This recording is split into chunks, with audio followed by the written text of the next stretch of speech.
Hola queridos, en esta oportunidad hablaremos de los dos idiomas en el que fue escrito el Antiguo Testamento, del hebreo y del arameo. El hebreo es conocido como hebreo antiguo, para diferenciarlo del hebreo mishnaico y del hebreo moderno. El hebreo mishnaico es el que predominaba en la era cristiana. Aunque el Antiguo Testamento fue escrito en su mayor parte en hebreo, podemos encontrar algunos capítulos de algunos libros del Antiguo Testamento escritos en arameo, como es en el caso de Esdras, Daniel, Jeremías y una palabra en el libro de Génesis registrada en el capítulo 31 y versículo 47. El hebreo y el arameo tienen una similitud como el portugués tiene mucha similitud con el castellano. Quisiera mencionarles algunas características para que aprendamos de las raíces del hebreo, de este idioma hebreo. Quisiera comenzar mencionando que es una rama de la gran familia de los antiguos idiomas semíticos que se hablaban en Mesopotamia, Siria, Palestina y Arabia. Está muy estrechamente relacionado con los idiomas hablados por los antiguos cananeos, fenicios y sirios, y es casi idéntico a los de los moabitas, edomitas y amonitas. Una característica interesante que el hebreo comparte con todos los idiomas semíticos es que la mayoría de sus palabras básicas contienen 3 consonantes. Las vocales se añadieron cuando el hebreo ya se había convertido en una lengua muerta, varios siglos después de Cristo. La estructura de la oración hebrea es muy simple.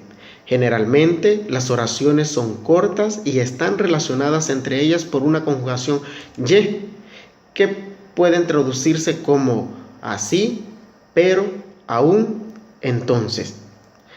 No tienen vocablos compuestos.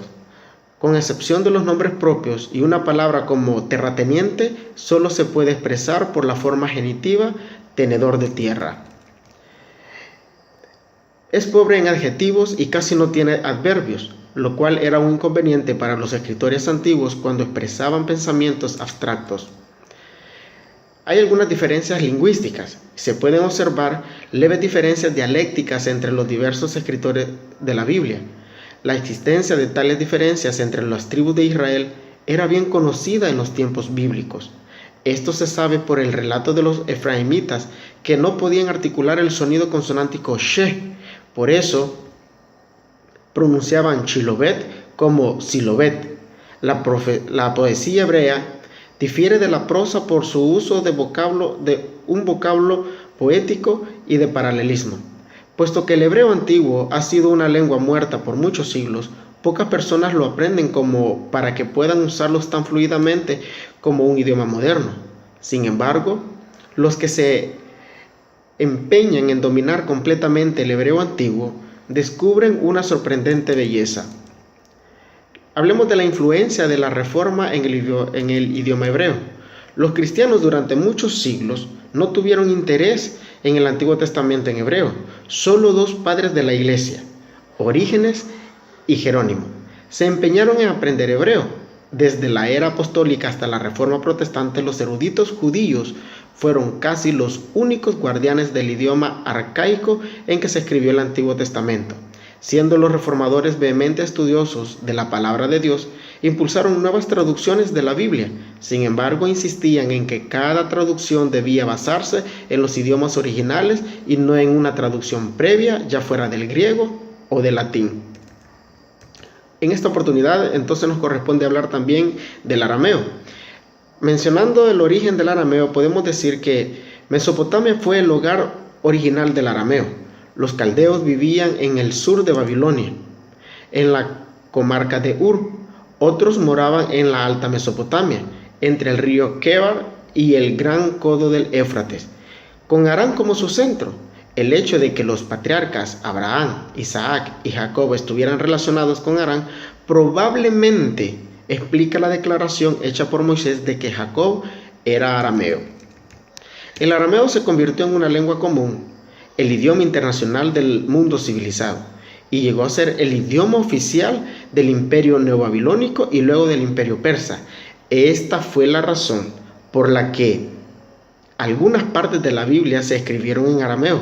Magistrados como Daniel, que vivían bajo los babilonios, y los que trabajaban para los persas como Esdras, Eran hombres que empleaban el arameo verbalmente y por escrito con tanta fluidez como su hebreo materno. El libro de Daniel refleja claramente la capacidad bilingüe del autor. Al asociar la experiencia de Daniel relacionada con el sueño de Nabucodonosor, él comenzó su narración en hebreo, pero cuando llegó al lugar donde presentó el discurso de los sabios que hablaban lengua aramea, pasó quizás inconscientemente al idioma de esos hombres y continuó escribiendo en él durante varios capítulos antes de volver a su idioma materno. Podemos hablar que también era el idioma de Cristo. Como resultado del cautiverio babilónico, los judíos adoptaron el arameo en lugar del hebreo durante los últimos siglos de la era precristiana. Por el tiempo de Cristo, el arameo había llegado a ser la lengua materna de la población de Palestina.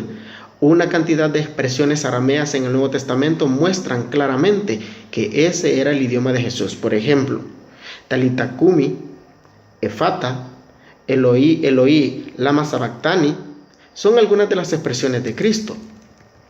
Todavía se leía la Biblia en hebreo en los servicios de la sinagoga en el tiempo de Cristo, pero muchas personas, especialmente las mujeres, no podían interpretarlo. Por lo tanto, se había hecho costumbre de que los lectores de la sinagoga tradujeran al arameo pasajes de las Escrituras. Posteriormente, se hicieron traducciones escritas del Antiguo Testamento en arameo, los llamados Targumim. El hebreo se había convertido en una lengua muerta en los tiempos precristianos y ha experimentado reavivamientos solo artificiales, pero el arameo continuamente se ha mantenido como una lengua viva hasta hoy y todavía se usa en ciertas partes del Cercano Oriente donde es conocido como siriaco.